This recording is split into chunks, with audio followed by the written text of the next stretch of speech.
By the way, you going to get the votes? He better get them. He better get them.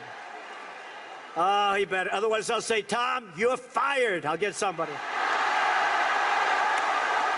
And today, Tom Price, the Health and Human Services Secretary, resigned, becoming the first cabinet secretary to leave the Trump administration. But technically, it wasn't health care that took him down. Price resigned after days of scrutiny for jetting around the country on private planes.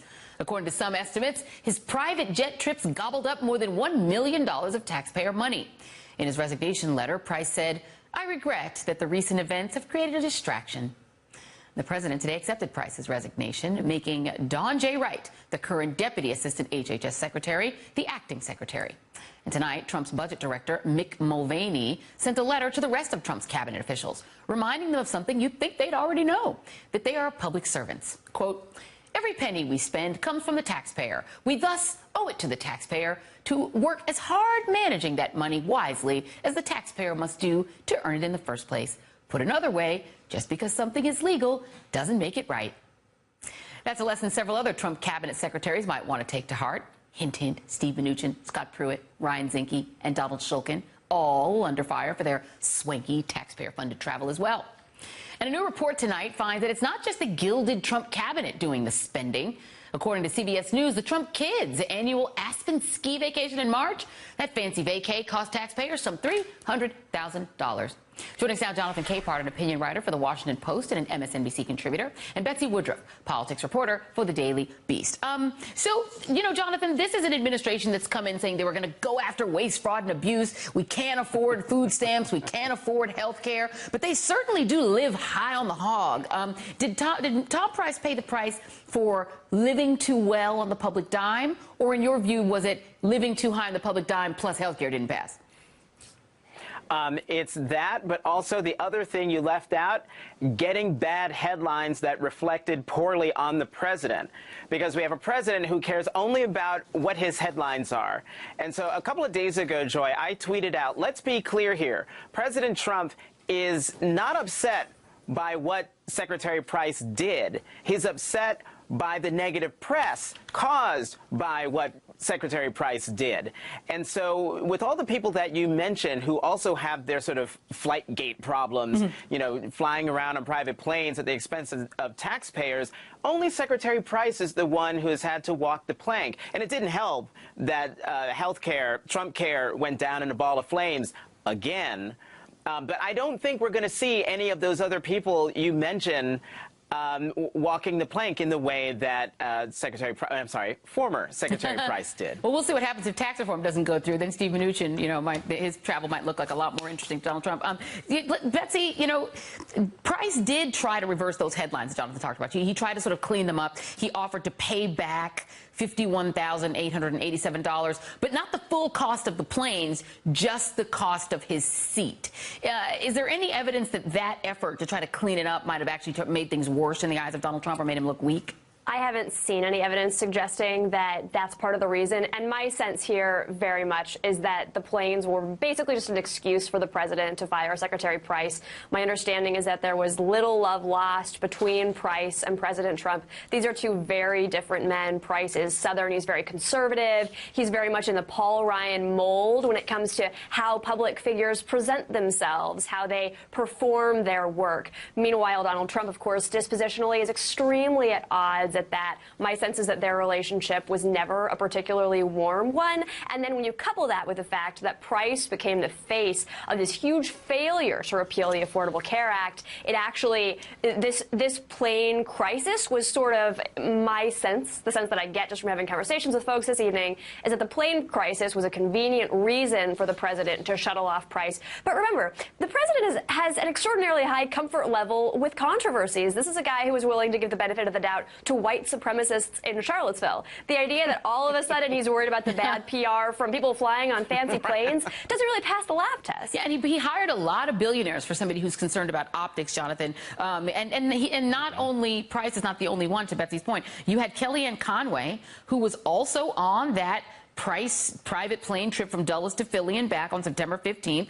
That cost about $25,000. She did that as well. You had Steve Mnuchin, who's had his own issues with spending. You've had Ryan Zinke, who back in July, who's made trips that were expensive. You had Mike Pence, who it was reported his Super Bowl trip cost taxpayers about $89 grand. So it's not as if Price is the only one, nor is he the only sort of big spending billionaire. So it had to be something more, right? Right. It had to be something more. And the disaster that was Trump Care, I agree with Betsy, was probably part of it. But here's the thing, just broadly speaking, Joy, that makes this whole thing so galling. Donald Trump ran for president saying we're going to drain the swamp. Secretary Price was one of these people who is on record bemoaning sort of the profligate ways of Washington. And even, I think, there's him going on about private planes that the government has. And yet he is drummed out over his use of private planes and, like, flagrantly using private planes. I mean, Joy, would you take a plane from Philadelphia to New York? Or I would never take a plane from Philadelphia to Washington.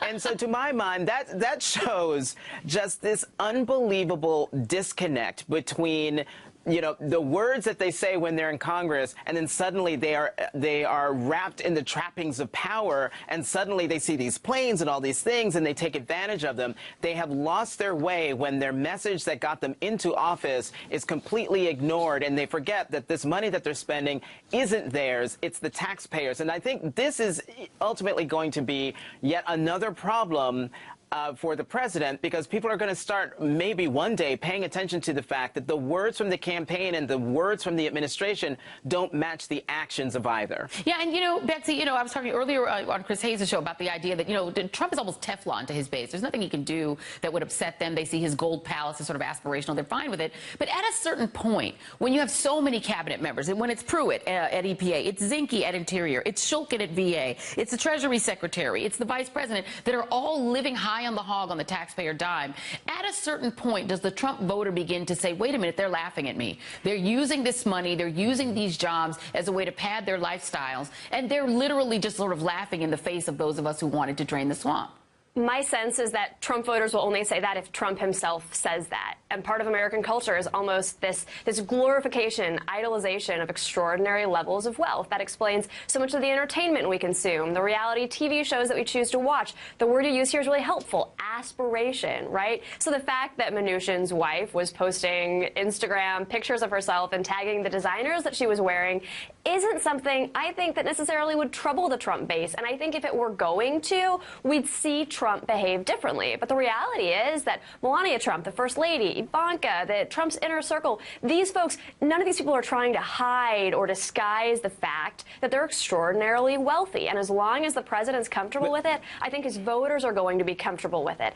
Thus far, I've not seen any indications that the president's opulent lifestyle is going to be a liability for him. When it comes to his cabinet members, the only question is, does he decide to say it's a problem, as he did in the case of Secretary Price, or does he stick up to them and try to change the conversation? Well, I'm old enough to remember when Tea Party people and Republicans used to claim that government workers were all overpaid and we needed a hiring freeze, and they didn't deserve the money they were making. We had to bust their unions and pay them less. I remember that one long ago. You know, I'm sorry, we're out of time.